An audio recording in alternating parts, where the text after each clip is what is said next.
Mesdames, Messieurs, bonjour. Merci d'être avec nous pour cet après-midi de conférence, cette suite de conférences, et donc l'après-midi consacré aux enjeux de la transition alimentaire, et notamment nouveaux acteurs, nouveaux usages et nouveaux modes de consommation qui révolutionnent le marché. Pour démarrer cet après-midi, qui s'annonce riche, on va avoir Dominique Chargé, président de la coopération agricole, qui va témoigner autour de la souveraineté alimentaire, en quoi la souveraineté alimentaire est un élément clé dans la transition alimentaire. Donc ça, c'est un beau sujet. Dominique, merci d'être avec nous. Et puis après, on aura des témoignages d'abord d'associations, puis aussi d'acteurs nouveaux du marché, des e-commerçants notamment, et on terminera avec Bertrand Siderski, qui est le directeur de la RSE du groupe Carrefour, qui conclura et qui peut-être nous ouvrira un peu les horizons et nous donnera la vision d'un distributeur sur ce thème que Carrefour a pris à bras-le-corps depuis quelques années. Dominique Chargé, merci beaucoup d'être avec nous. Vous m'entendez bien ? Je vous entends très bien, Jérôme. Merci Super. beaucoup à vous de m'accueillir. Et non, mais c'est un plaisir. La coopération agricole, ça a changé quand le nom d'ailleurs de la structure ? Parce que c'était la Fédération des coop agricoles à un moment, non ? Quand est-ce que ça a changé ? Ça s'appelait COP de France jusqu'au 1er janvier 2000, enfin, au milieu de l'année 2019. D'accord. Et ça s'appelle la coopération agricole statutairement et en termes d'identité depuis le 1er janvier. Ok. Est-ce que vous pouvez justement nous parler un peu de la structure et puis de nous dire en quoi cette structure est impliquée finalement dans la transition alimentaire ? Et après, on parlera du thème qui nous réunit, qui est la souveraineté alimentaire dans cette transition alimentaire. Voilà. Oui, d'abord, j'avais donc 4 slides pour Oui. pouvoir un peu vous présenter notre structure, mais je voudrais d'abord vous remercier, Jérôme, et remercier LSA pour ces conférences sur la transition alimentaire.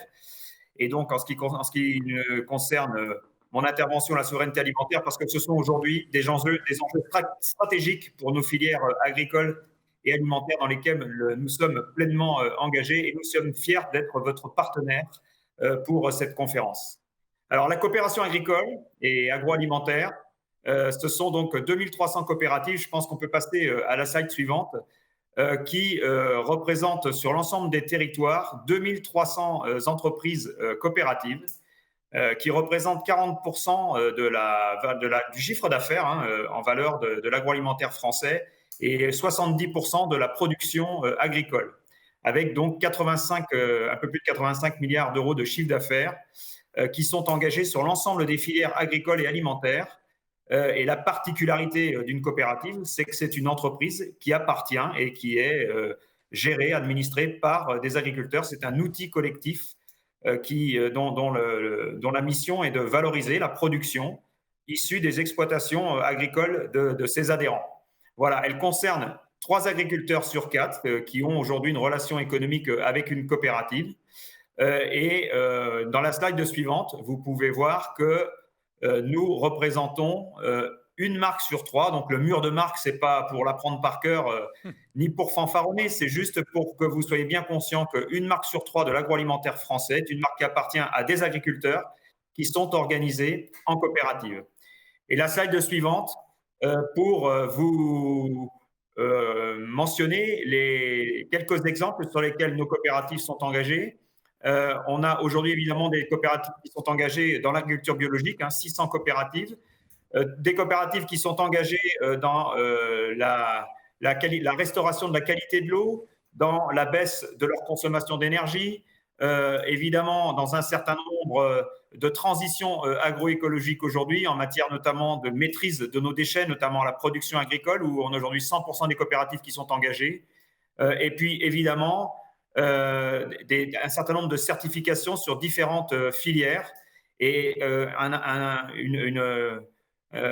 une présence aujourd'hui et un travail extrêmement dense aujourd'hui sur toutes les questions liées à la réduction des intrants chimiques de synthèse et donc dans les démarches notamment HVE, dans les démarches bio, j'en ai parlé, et également dans le bien-être animal, qui sont évidemment l'ensemble des engagements, la somme des engagements sur lesquels les coopératives aujourd'hui travaillent.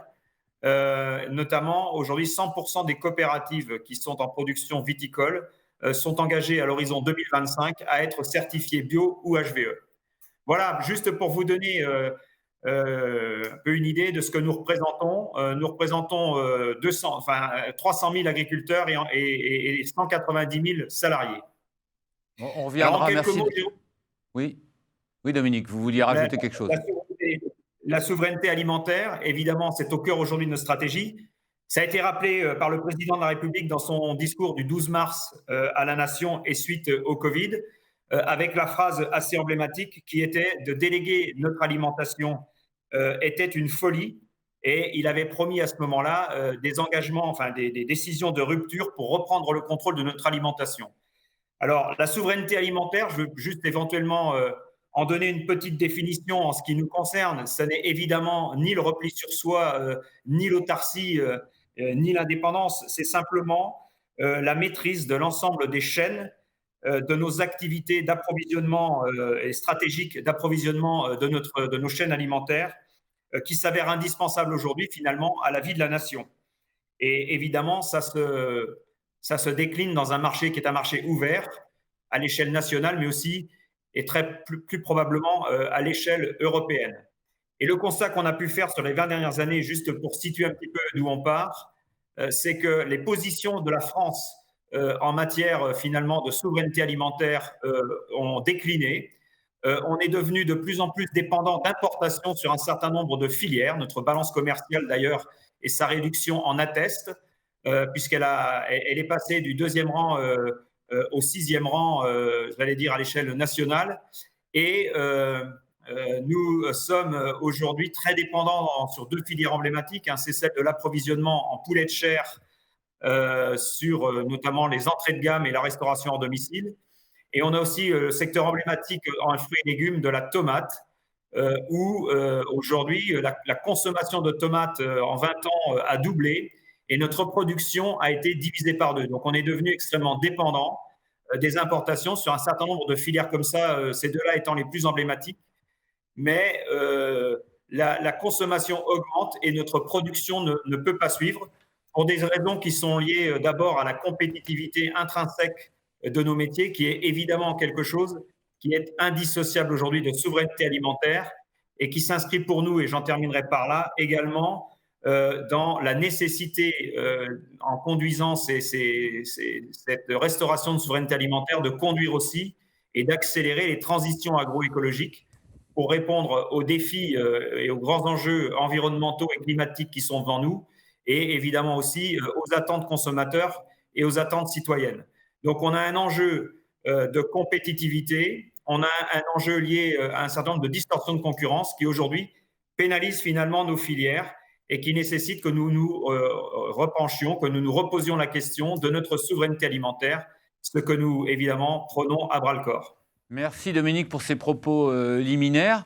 On va évidemment revenir sur le bio, HVE, sur la souveraineté alimentaire, parce que la définition un peu plus concrète sur le terrain de ce que ça peut représenter et en quoi c'est un enjeu de transition alimentaire. C'était une de mes questions quand on a préparé l'intervention. Mais avant, on ne peut pas résister quand même à parler du contexte, surtout que je pense que le contexte, il a quand même beaucoup d'impact sur les questions qu'on se pose aujourd'hui. Et le contexte, c'est la Covid qu'on traverse tous. Comment la filière coopérative agricole absorbe le choc du Covid et quels enseignements vous tirez de cette crise, à la fois en matière d'alimentation et de consommation? Est-ce que ça redéfinit finalement le cadre sur lequel vous travaillez aujourd'hui? D'abord, je voudrais commencer par vous dire et par partager avec vous la grande fierté et la grande satisfaction que nous avons eue collectivement à avoir tenu le défi qui s'est posé à nous à partir du 16 mars 2020, avec effectivement le début du confinement et une très grande évolution dans les demandes de nos clients, puisque le confinement a eu pour effet la fermeture de toute la restauration hors domicile et qui s'est transposé en grande partie et quasiment en totalité dans des surcommandes à la distribution, vers les grands acteurs de la distribution et en GMS. Ça veut dire qu'il a fallu faire preuve à la fois d'adaptation et de résilience pour résister. Et il y a une grande satisfaction à constater aujourd'hui que la chaîne alimentaire a su s'adapter. Ça concerne aussi la logistique, je le dis parce que c'est important de le souligner. et que tous les acteurs de la chaîne, que ce soit les producteurs, agriculteurs adhérents de coopératives, que ce soit l'ensemble de nos salariés en agroalimentaire et tous les acteurs de la logistique et de la distribution, ont su tenir et relever le défi. Ça a été très compliqué parce qu'il a fallu s'adapter dans des conditions sanitaires compliquées en termes aussi d'adaptation des postes de travail de nos salariés. Et évidemment, on a aussi un impact économique très fort avec le secteur de la restauration hors domicile qui est encore impacté puisque dans le deuxième confinement, on est à peu près dans la même situation, même si elle est un peu moins intense en termes de restrictions. Mais on a aujourd'hui un secteur, et pour les entreprises agroalimentaires, enfin pour les coopératives, pardon, sur une enquête que nous avons conduite à l'issue du premier confinement, une baisse de chiffre d'affaires constatée de 30%, 28% exactement. Alors évidemment, ça a eu un impact aussi en termes de comportement et d'évolution d'un certain nombre de demandes. Au-delà des effets transfert de volume de la RHD vers la grande distribution qui sera évidemment qui ne sera pas durable, il y a eu des attentes nouvelles d'une certaine forme de relocalisation, de réappropriation et de regain de sens dans son alimentation et sa consommation, avec une sensibilité très forte à une meilleure connaissance de l'origine et de la façon dont étaient produits, quelles étaient les pratiques agricoles et les process alimentaires utilisés pour la fabrication des produits consommés. Il y a également eu une surcommande ou une surdemande en bio au début du confinement, mais qui ne s'est pas confirmée. Et en fait, on a également l'effet du télétravail, qui va être un des comportements, je pense, probablement assez durables issus du confinement et qui aura forcément un impact sur les masses de consommation en restauration hors domicile, notamment dans tout ce qui est restauration commerciale, et qui peut avoir un impact sur la modification aussi, j'allais dire, de l'approvisionnement de la chaîne. Ceci dit, là où on en est aujourd'hui, Jérôme, aujourd'hui, c'est très difficile d'avoir des certitudes sur ce qui sera durable et ce qui ne le sera pas ou ce qui reviendra à des normes anti-Covid. Et en fait, ce que l'on constate, c'est que le Covid a mis en évidence des tendances d'évolution de consommation qui étaient déjà présentes avant et que le Covid les a accélérées en fait en termes de demande plus qualitative, plus en lien avec des attentes sociétales et plus en lien aussi avec une certaine forme de proximité du produit. D'accord. D'accord. Il va falloir attendre un petit peu pour en tirer vraiment des leçons, et des leçons, même si les tendances fortes se confirment. Bio, origine des produits, traçabilité, mode de fabrication, connaissance des fabrications, des compositions aussi des aliments, enfin des éléments dans les recettes, etc. Juste, pour revenir au sujet, et c'est le sujet de fond, je m'étonnais en fait de cette proposition de dire que la souveraineté alimentaire répond aux enjeux de la transition alimentaire. C'est ce que vous pensez. Expliquez-nous pourquoi. Intuitivement, pour moi, la transition alimentaire, ce n'est pas qu'une question de souveraineté. Non, ce n'est pas qu'une question de souveraineté, mais les transitions alimentaires, les transitions agroécologiques et toutes les transitions que l'on est amené à faire aujourd'hui sur tous les process et toute la chaîne alimentaire, en fait, elles sont constitutives de notre souveraineté alimentaire parce qu'elles doivent être mises en équation ou en adéquation et en parallèle de la nécessaire compétitivité de nos métiers et de la valorisation de l'alimentation et de la valorisation finalement de l'ensemble de la matière qui constitue cette alimentation, avec tous les efforts qui sont faits par l'ensemble des acteurs de la chaîne et évidemment, moi, au premier rang desquels je positionne les agriculteurs qui sont dans une démarche de transition de leurs pratiques agricoles, qui sont dans une démarche de mise en œuvre des transitions agroécologiques, ce que je vous illustrais tout à l'heure dans les engagements sur le HVE, sur le bio, sur le bien-être animal, sur la réduction de l'utilisation des intrants chimiques et les remplacer par des solutions alternatives qui sont des solutions plus agronomiques. Ça veut dire que sur cette chaîne alimentaire, on est en train de faire des efforts pour répondre à la fois à des attentes de consommateurs, des attentes citoyennes, mais également répondre à ce que sont les grands défis mondiaux aujourd'hui, de notre société, que sont le défi climatique, que sont le défi de la biodiversité, et que les engagements que nous prenons nous positionnent évidemment en termes de compétitivité par rapport à d'autres acteurs européens ou mondiaux qui n'utilisent pas ces standards et qui n'ont pas encore adopté ces incontournables transitions dans leurs pratiques. Ça nécessite que sur le marché alimentaire et en termes de regain de souveraineté, on sache aussi prendre en compte dans la valorisation ce que sont aujourd'hui les techniques et les transformations de nos modèles adoptés par la chaîne alimentaire française et qui doivent forcément trouver un écho positif dans une préférence de consommation de l'origine France et savoir aussi la rémunérer. Okay. Concrètement, qu'est-ce que vous entendez par souveraineté alimentaire? C'est quoi? C'est du protectionnisme? C'est promouvoir le Made in France? C'est autre chose? C'est la fabrication en France? C'est l'origine France? C'est promouvoir le Made in France, c'est sûr. Dans les propositions que nous avions faites pour participer à l'élaboration du plan de relance, nous avions un axe qui était complètement orienté sur la façon dont on pouvait privilégier et faire en sorte qu'à travers un certain nombre de réglementations, notamment au niveau de l'approvisionnement dans la restauration collective et des collectivités, on puisse trouver les moyens que les cahiers des charges puissent adopter la préférence française dans la consommation. Mais ça n'est absolument pas un repli sur soi ou une quelconque nécessité ou envie d'autarcie. C'est simplement, ce que je vous disais tout à l'heure, notre capacité à nous réapproprier les enjeux, les leviers stratégiques de l'approvisionnement de nos chaînes alimentaires. Nous sommes aujourd'hui sur certains secteurs trop dépendants d'importations et nous avons aujourd'hui en France une demande qui s'élève en qualité et qui nécessitera aussi que, en termes de consommation et d'achat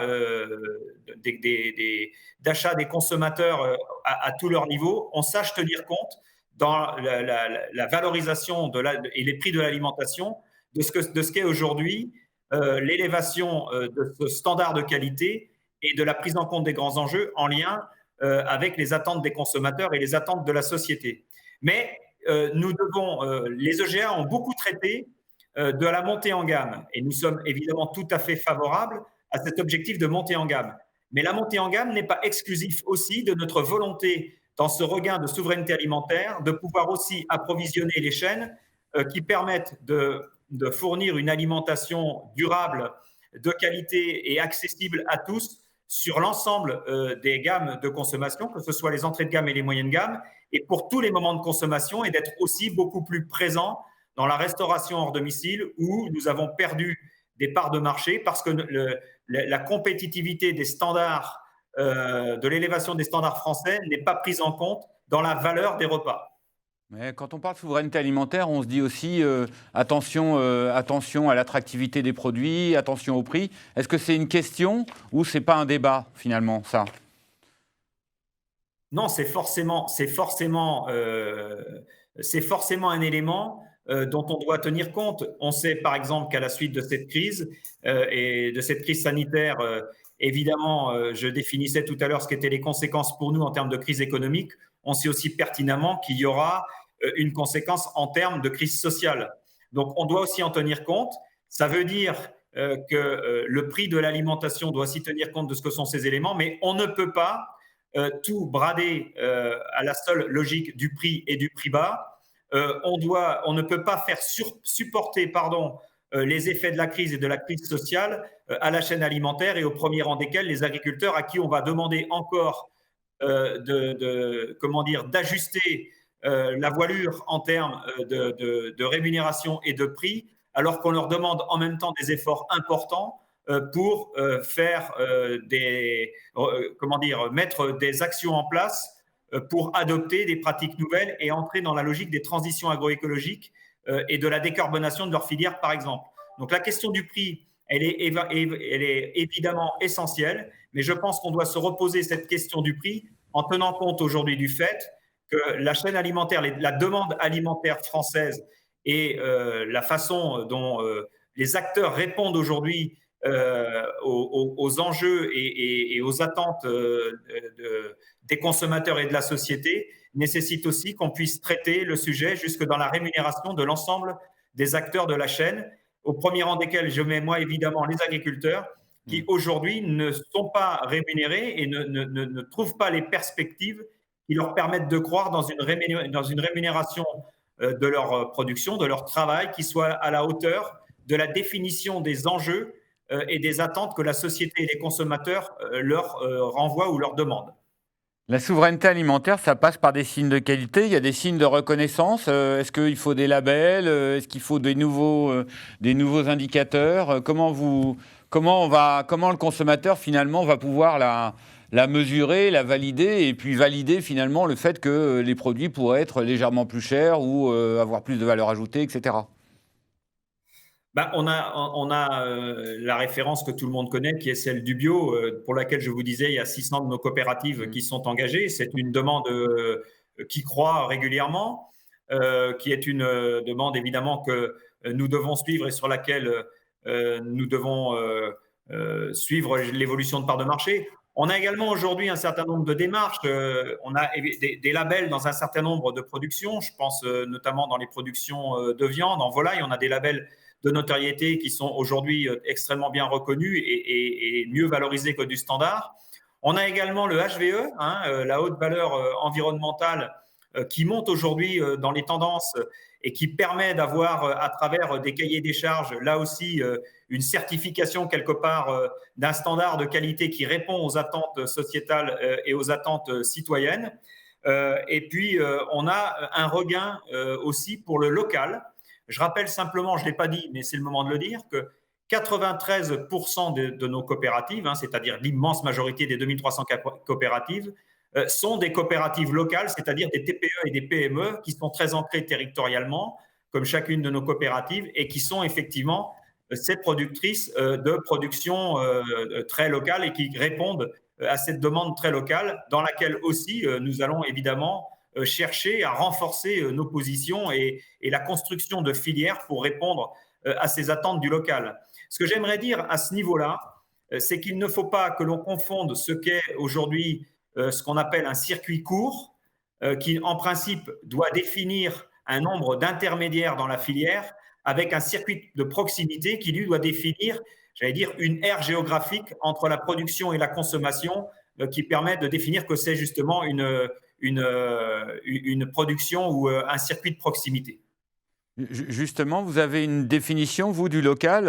Vous êtes fixé une norme? C'est quoi le produit local chez vous? C'est 100 km du lieu de production, 50, 30? Il y a un peu de tout et rien dans la définition. Je pense qu'on a aujourd'hui une démarche qui s'appelle les plans alimentaires territoriaux, les programmes alimentaires territoriaux, les PAT, dans lesquels nous sommes évidemment tout à fait engagés et dans lesquels nous nous inscrivons et qui sont quelque part un peu l'illustration ou on va dire la définition, la normalisation de ce que peut être aujourd'hui le local. Mais moi, je pense que le local, j'ai pas forcément de définition. Je pense qu'une coopérative, elle est ancrée sur un territoire avec une aire géographique qui est définie d'ailleurs dans un agrément donné par l'administration. Donc, sa légitimité en termes d'approvisionnement, j'allais dire local, elle est déjà définie par ça. Et effectivement, je pense qu'après, il y a des démarches qui peuvent être tout à fait en phase avec une métropole. Je pense à une métropole comme évidemment Paris, Lyon, Nantes, en ce qui concerne la région dont je suis originaire. Il y a évidemment après des demandes qui peuvent être beaucoup plus départementales parce que là, on va peut-être s'intéresser sur certains marchés, notamment dans la restauration à domicile, à ce que sont les compétences des départements. Et puis, il y a après des circonférences, enfin des demandes qui peuvent être plus régionales. Et en ce qui concerne les acteurs de la distribution, j'allais dire, et de la GMS, on est là sur une relation de proximité qui se définit effectivement dans la zone d'approvisionnement et de chalandise d'un magasin ou d'une enseigne. Très clair. Il nous reste 2 minutes, Dominique, hein, c'est vrai que ça va vite, hein, et je peux pas éviter on peut pas éviter la question quand même, du contexte de négo, hein. On est en plein dedans là, ça commence à s'intensifier, hein, certaines enseignes s'engagent d'ailleurs auprès des PME à signer vite leurs accords. Mais juste et c'est important, comment les distributeurs accueillent finalement tous ces efforts, menés par, vos coopératives, d'autres acteurs de l'alimentaire pour aller vers une transition alimentaire, pour aller vers des produits plus sains, plus qualitatifs, etc. Et cette notion de souveraineté aussi, la question du Made in France. Est-ce que ça a un bon accueil et concrètement, est-ce que ça paye, hein? C'est un peu ça la question quand même qui compte.